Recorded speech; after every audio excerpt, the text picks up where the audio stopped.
बांग्लादेश में सत्तारूढ़ दल आवामी लीग के सांसद अनवारुल अजीम अनार पिछले कई महीनों से परेशान चल रहे थे। मानसिक तनाव में रहते थे, सिरदर्द बना रहता था, एक कान से सुनने में काफी दिक्कत हो रही थी, शारीरिक कमजोरी भी महसूस कर रहे थे। उनकी बेटी मुमतरीन फिरदौस दौरीन उनसे कई बार कह चुकी थी कि वो अपना इलाज किसी अच्छे डॉक्टर से करवाए, हो सके तो भारत जाकर जाँच करवाए। दिल्ली में एम्स का काफी नाम है, वहाँ एक से बढ़कर एक अच्छे डॉक्टर हैं, वहीं चले जाएं। वो बांग्लादेश में छिनेदेह क्षेत्र से 3 बार के सांसद और आवामी लीग के कालीगंज उप जिला इकाई के प्रमुख थे। वो छिनेदेह से वर्ष 2014, 2018 और 2024 में सांसद चुने गए थे।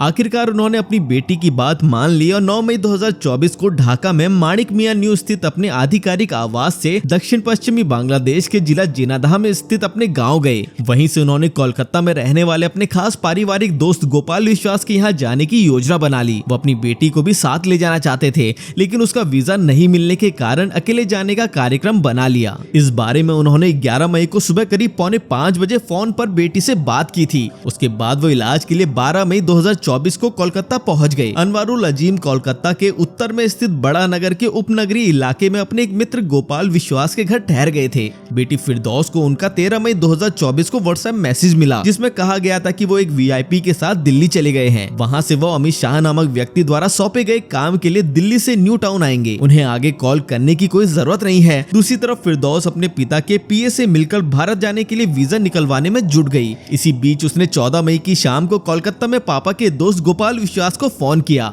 हेलो अंकल, नमस्ते, मैं फिरदौस बोल रही हूँ, अनवारुल अजीम की बेटी ढाका से। गोपाल विश्वास बोले, हाँ बेटी बोलो, सब खैरियत है ना? तुम्हारे अब्बा जान यहाँ पहुँच गए हैं। कल ही 12 मई की शाम को 7 बजे के करीब आए थे। फिरदौस ने विनती की, अंकल अब्बा जान का फोन नहीं लग रहा है, आपके पास है तो उनसे मेरी बात करवा दीजिए। गोपाल बोले, लेकिन बेटी वो तो दोपहर में 1:45 बजे के करीब डॉक्टर को दिखाने के लिए निकल चुके हैं, आने ही वाले होंगे। फिरदौस बोली, लेकिन अंकल उनका फोन क्यों नहीं लग रहा है?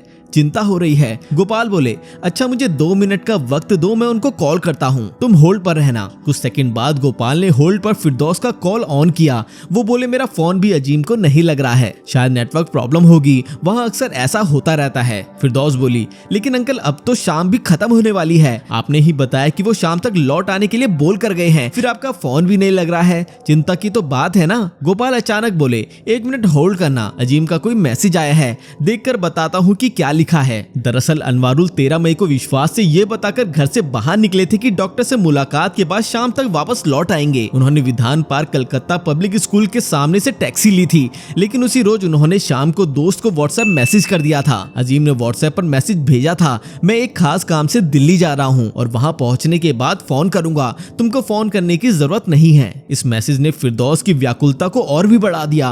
वो दिल्ली जाने के संबंध में जानने को और भी बेचैन हो गई। उसकी बेचैनी तब और बढ़ गई जब अब्बू जान की 3 दिनों तक कोई सूचना तक नहीं मिल पाई। वो अपने पिता के सरकारी आवास में बैठी बार बार गोपाल विश्वास को फोन करती रही, अपने अब्बू के बारे में किसी समाचार मिलने को लेकर पूछती रही। कोलकाता में गोपाल विश्वास भी परेशान हो गए थे। सभी जगह चुनाव का माहौल था, राजनीतिक पार्टियां एक दूसरे के खिलाफ तलवारें खींचे हुई थी। वैसे भी पश्चिम बंगाल की सरकार और केंद्र सरकार हमेशा आपस में तनी रहती है। अनवारुल अजीम की 3 दिनों तक कोई सूचना नहीं मिलने पर बांग्लादेश के गृह मंत्रालय में भी खलबली मच गई थी। फिरदौस ने गृह मंत्री से गुहार की थी और प्रधानमंत्री शेख हसीना तक को पत्र लिख दिया था। इधर कोलकाता में जब 17 मई तक अनवारुल की कोई सूचना नहीं मिली, तब उन्होंने 18 मई को स्थानीय पुलिस में शिकायत दर्ज कर दी। मामला बांग्लादेशी सांसद के भारत से लापता हो जाने के संबंध में था, तो पश्चिमी बंगाल पुलिस ने इसे बेहद ही गंभीरता से लिया और जांच की शुरुआत अपराध जांच विभाग सीआईडी ने कर दी। उधर बांग्लादेश की पुलिस भी अपने स्तर से जांच करने लगी। गोपाल विश्वास की लिखित शिकायत पर इसकी जानकारी कोलकाता स्थित बांग्लादेश के उच्च आयोग को दे दी गई। वहां के भारतीय अधिकारियों की मदद से कोलकाता पुलिस ने सबसे पहले उनके मोबाइल लोकेशन को ट्रैक किया। इससे पुलिस को कई जानकारियां मिली। अनवारुल अजीम के कोलकाता में अपने मित्र के घर से 13 मई को निकलने के बाद उनके मोबाइल की लोकेशन महानगर के न्यू मार्केट में मिली। इसके बाद 17 मई को उनका फोन बिहार के किसी इलाके में कुछ देर के लिए ऑन हुआ था। इस बारे में विश्वास से भी पुलिस ने पूछताछ की और साथ ही पुलिस को अजीम के घर से निकलने के बाद वो किराए की जिस कार में सवार हुए थे उसके ड्राइवर का भी पता चल गया था। ड्राइवर से भी पूछताछ पूछताछ की गई। ड्राइवर ने पुलिस को बताया कि सांसद के साथ एक बांग्लादेशी नागरिक भी था। 13 मई 2024 को ड्राइवर ने उन दोनों को कोलकाता से सटे न्यू टाउन इलाके में छोड़ दिया था। लापता सांसद के बारे में पुलिस को इससे अधिक कोई जानकारी नहीं मिल पाई। उधर बांग्लादेश के कोलकाता स्थित उच्च आयोग के प्रेस सचिव रंजन सेन को भी 18 मई को बांग्लादेश के प्रधानमंत्री की ओर से सांसद के लापता होने की सूचना मिल गई थी। उसके बाद उन्होंने भारतीय विदेश मंत्रालय से संपर्क कर इस मामले की जानकारी दी थी। जब ये पता चला कि बांग्लादेश के सांसद को आखिरी बार कोलकाता में ही देखा गया था, तब उच्चायोग के अधिकारी कोलकाता पुलिस से भी नियमित संपर्क में आ गए थे। कोलकाता के सिंथी इलाके के रहने वाले कारोबारी गोपाल विश्वास ने पूछताछ में बताया कि अनवारुल अजीम के साथ बीते 2 दशकों से उनके परिवार संबंध है। अपने बारे में गोपाल विश्वास ने पुलिस को बताया कि वो कोलकाता में आभूषण के निर्यात के कारोबार से जुड़े हुए हैं। बांग्लादेश में बांग्लादेश नेटवर्क पार्टी सरकार के सत्ता में रहने के दौरान अनवारुल अजीम भारत में ही रहते थे। गोपाल ने बताया कि उनका घर माजदियामे में है। अनवारुल वहां सुभाष अग्रवाल के घर में रहते थे, वहीं उनसे परिचय हुआ था, जो आगे चलकर मित्रता में बदल गया। अब ये पारिवारिक संबंधों में तब्दील हो चुका है। इसी वजह से इलाज कराने के लिए यहाँ आने पर वो उनके घर ठहरे थे। उन्होंने ये भी बताया कि अनवारुल अजीम ने उनके पास आने के बाद किसी न्यूरोलॉजिस्ट को दिखाने की इच्छा जताई थी। इस बारे में किसी अच्छे न्यूरोलॉजिस्ट के बारे में भी जानकारी मांगी थी। इस पर गोपाल विश्वास ने अनवारुल से कहा था कि वो ऐसे किसी डॉक्टर को नहीं जानते हैं, लेकिन उन्होंने सॉल्ट लेक स्थित अपोलो हॉस्पिटल में अपना इलाज करवाने की सलाह दी थी। गोपाल ने पुलिस को ये भी बताया कि मेरी सलाह को ध्यान में रख कर ही उन्होंने सुबह एक साथ ही नाश्ता किया था। उस वक्त उनसे मैंने ये भी कहा था कि आज मेरी कार उपलब्ध नहीं है, इसलिए वो किसी कार का इंतजाम कर ले। उसके बाद मैं घर की पहली मंजिल पर बने अपने दफ्तर में चला गया। पुलिस गोपाल विश्वास की जानकारी से अस्वस्थ हो चुकी थी। सीसीटीवी कैमरे की फुटेज के अनुसार उनके द्वारा दी गई जानकारी सही थी। फुटेज में अनवारुल अजीम दोपहर को 1:41 पर घर से निकलते दिखाई दिए थे। उसके बाद पुलिस की मिसिंग डायरी में लिखा गया कि अनवारुल अजीम उनके घर से कुछ दूर स्थित विमान पार्क इलाके में किराए की कार में सवार हुए थे। साथ ही उन्होंने पुलिस को बताया है कि एक आई विटनेस ने अजीम को कार में सवार होते देखा था। हालांकि अजीम को शाम को अपने मित्र के घर वापस लौटना था, लेकिन वो नहीं लौटे थे। वैसे 15 मई को गोपाल विश्वास को अजीम का एक व्हाट्सएप मिला कि वो दिल्ली पहुंच गए हैं और उसके साथ कुछ वीआईपी हैं, इसलिए उनको फोन नहीं किया जाए। इसके 2 दिन बाद ही अजीम की बेटी ने गोपाल विश्वास को फोन पर बताया कि हर संभव प्रयास के बावजूद पिता के साथ उनका कोई संपर्क नहीं हो पा रहा है, इसलिए वो कुछ करे ताकि उनके बारे में जानकारी मिल सके। इसकी सूचना मिलने के बाद गोपाल भी अपने दोस्त की तलाश में जुट गए थे। कोलकाता में उनके तमाम कारोबारियों को इसकी जानकारी दे दी थी। उन लोगों ने भी अनवारुल का पता लगाना शुरू कर दिया था, लेकिन सबसे अजीब बात ये थी कि उनका फोन पर संपर्क ही नहीं हो पा रहा था। इसकी शिकायत लेकर वो पुलिस थाने गए, तब उन्हें वहां पूरे दिन बैठा कर रखा गया। इस बीच पुलिस की एक टीम उनके घर गई और वहां से सीसीटीवी फुटेज ले आई। उस फुटेज की जांच के बाद शिकायत दर्ज की गई। कोलकाता में बांग्लादेश का वाणिज्य दूतावास भारतीय विदेश मंत्रालय के संपर्क में आ चुका था। बांग्लादेश उच्चायोग को भारतीय विदेश मंत्रालय से मिली जानकारी के मुताबिक 17 मई को अनवारुल का मोबाइल फोन कुछ देर के लिए बिहार में सक्रिय पाया गया था। ये भी पता चला कि मोबाइल सेट से सिम कार्ड निकाल देने के कारण उसकी सही लोकेशन का पता लगाना संभव नहीं हो पा रहा था। दूसरी तरफ ढाका में खुफिया विभाग डीबी के अंतर्गत पुलिस आयुक्त हारून रशीद का कहना था कि अनवारुल के पास 2 बांग्लादेशी मोबाइल नंबरों के अलावा एक भारतीय कंपनी का सिम भी था। उन्होंने भारतीय पुलिस के सहयोग से उनके भारतीय फोन नंबर की लोकेशन ट्रैक कर देखा था, जो बिहार का मुजफ्फराबाद दिखा रहा था। कोलकाता पुलिस ने जांच कर पाया कि बिहार में मुजफ्फराबाद नाम की कोई जगह ही नहीं है। मुजफ्फराबाद पाकिस्तान प्रशासित कश्मीर की राजधानी है। बिहार में इससे मिलता जुलता नाम है। मुजफ्फरपुर में लापता सांसद की तलाश में जुटे अतिरिक्त पुलिस आयुक्त ने इस सिलसिले में बांग्लादेश में रहने वाले भारतीयों के अलावा भारत के पुलिस अधिकारियों के साथ भी बातचीत की। उन्होंने अनवारुल के परिवार को भी नियमित संपर्क में ले लिया था। उनकी बेटी मुमतरीन फिरदौस दौरीन बांग्लादेश में पिता के लापता होने की रिपोर्ट दर्ज करवा चुकी थी। उसने पुलिस को बताया था कि उसके पिता अक्सर भारत जाते रहते हैं। यहाँ संसद बंद हो जाने के कारण वो 2-3 दिन के लिए भारत गए थे। उनके कान में दिक्कत है, एक कान पूरी तरीके से बंद हो गया है, यानी उससे कुछ सुनाई नहीं देता। मेरे पिता इसी का इलाज करवाने के लिए वहां गए थे। उसके बाद इस मामले के संबंध में सीमा के दोनों ओर से संदिग्धों की धरपकड़ शुरू की गई। कोलकाता पुलिस ने 24 मई 2024 को जिहाद हवलदार नाम के एक बांग्लादेशी कसाई को गिरफ्तार किया, जो कथित तौर पर मुंबई में अवैध रूप से रह रहा था। जबकि बांग्लादेश में ही पुलिस ने 3 संदिग्धों को गिरफ्तार किया। वो थे मोहम्मद भुइया 56 साल, तनवीर भुइया 30 साल और एक युवती शिलास्तिर रहमान 22 साल की थी। कोलकाता पुलिस को सीसीटीवी फुटेज और ड्राइवर की पूछताछ में न्यू टाउन इलाके के फ्लैट की जानकारी मिली, जहां वो सांसद को छोड़ छोड़ गया था। इसके बाद पुलिस की एक टीम 22 मई को न्यू टाउन फ्लैट पहुंची थी। यहाँ एक बोर्डिंग पास मिला था। इसके बाद पुलिस वहां से चली गई थी। इसी बीच बांग्लादेश की सरकार ने घोषणा कर दी कि सांसद अनवारुल की हत्या हो चुकी है। फिर फॉरेंसिक की एक टीम 22 मई को ही फ्लैट पर पहुंची। वहां जूतों के पास और ड्राइंग रूम में खून के धब्बे मिले थे।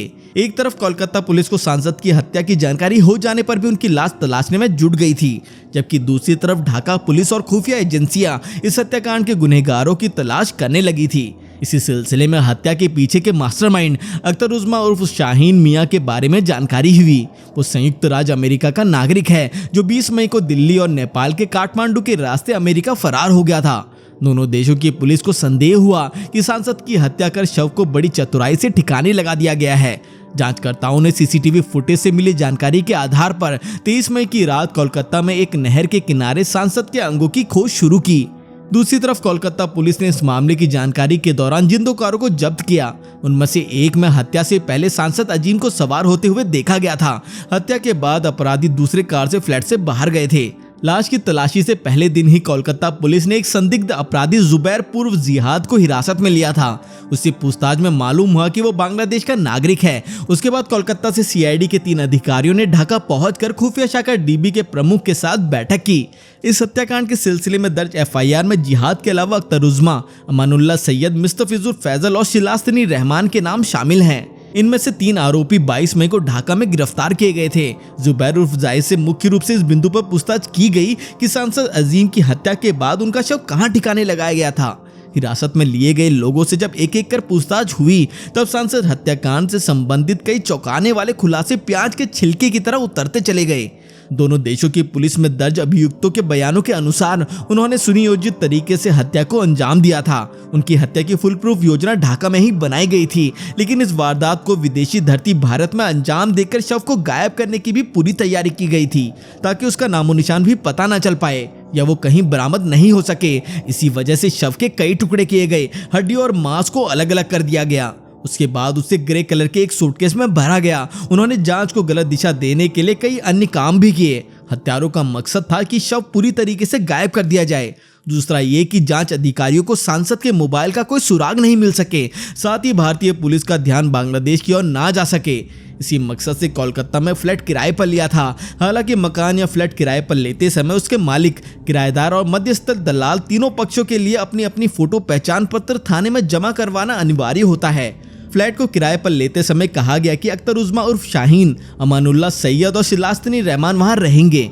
इसके लिए 1 मई को न्यू टाउन थाने में उनसे संबंधित दस्तावेज जमा किए गए थे। किराए पर लेते समय दस्तावेज के तौर पर मुख्य साजिशकर्ता शाहीन ने न्यूयॉर्क के ड्राइविंग लाइसेंस की कॉपी दी थी, जिसमें नंबर और तस्वीर भी थी। उन्होंने खुद को मरीन इंजीनियर बताया था। जाहिद और ढाका में गिरफ्तार मूल अभियुक्त शाम उस सूटकेस को लेकर फ्लैट से बाहर चले गए थे। इसके बाद मुख्य अभियुक्त फ्लैट पर आया था और ये लोग शव के बचे कुचे हिस्सों को पॉलिथीन में भरकर बाहर ले गए। पूछताछ में आरोपियों ने कबूल कर लिया कि सांसद की हत्या 13 मई की दोपहर में की गई थी। सीआईडी के अनुसार हत्यारों ने पहले अजीम को क्लोरोफॉर्म का इस्तेमाल करके तब बेहोश किया जब वो वॉश बेसिन के पास अपना चेहरा साफ कर रहे थे। इसके बाद एक तकिए की मदद से दम घोंटकर उनकी हत्या कर दी गई। फिर आरोपी जिहाद हलदार ने कसाई वाले चाकू और ब्लेड की मदद से उनकी खाल उतारकर उसके शव के 80 टुकड़े किए। आरोपी शव के टुकड़ों को पॉलिथीन बैग में भरकर सूटकेस में छिपाकर ले गए थे। इसके अलावा फ्लैट से ब्लीचिंग पाउडर भी बरामद हुआ। उसके शरीर के काटे टुकड़ों को छोटे छोटे पैकेट में डाला गया। पैकेट एक ब्रीफकेस और ट्रॉली बैग में रखे गए। इसके बाद हत्यारे फ्लैट से 20 किलोमीटर दूर कृष्णमती गए और पैकेट को ठिकाने लगा दिया। सीआईडी को कोलकाता के न्यू टाउन फ्लैट से 600 ग्राम के सैकड़ों पॉलिथीन बैग मिले। साथ ही पुलिस ने टॉयलेट पेपर, टिश्यू पेपर, दस्ताने और शिलास्तनी रहमान के नाम का बोर्डिंग पास बरामद किया।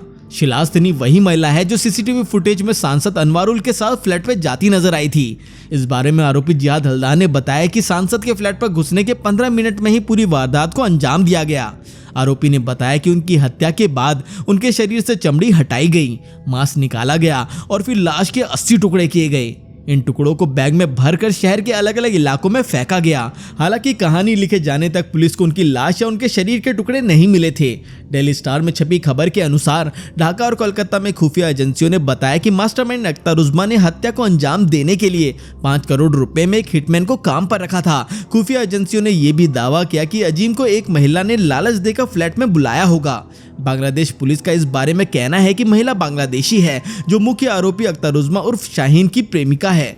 सीसीटीवी फुटेज में सांसद को एक पुरुष और एक महिला के साथ फ्लैट में प्रवेश करते हुए देखा गया था। दोनों बाद में फ्लैट के अंदर और बाहर आते भी दिखे थे, लेकिन सांसद फिर कभी नहीं निकले। बाद में दोनों एक बड़े सूटकेस के साथ फ्लैट से बाहर आए थे। पुलिस अधिकारी ने बताया कि उत्तरी कोलकाता में एक गेटेड सोसाइटी में जिस आलीशान अपार्टमेंट में यह घटना हुई थी, उसका मालिक संदीप रॉय है। वो व्यक्ति उत्पाद शुल्क विभाग का एक कर्मचारी है, जिसने उसे अख्तरुज्मा को किराए पर दिया था। ढाका मेट्रोपॉलिटन पुलिस के अतिरिक्त आयुक्त डीबी हारून रशीद के अनुसार ये साजिश 2-3 महीने पहले रची गई थी। इसके लिए ढाका के गुलशन और वसुंधरा इलाके में अख्तरुज्मा के फ्लैटों पर कई बैठकें हुई थी।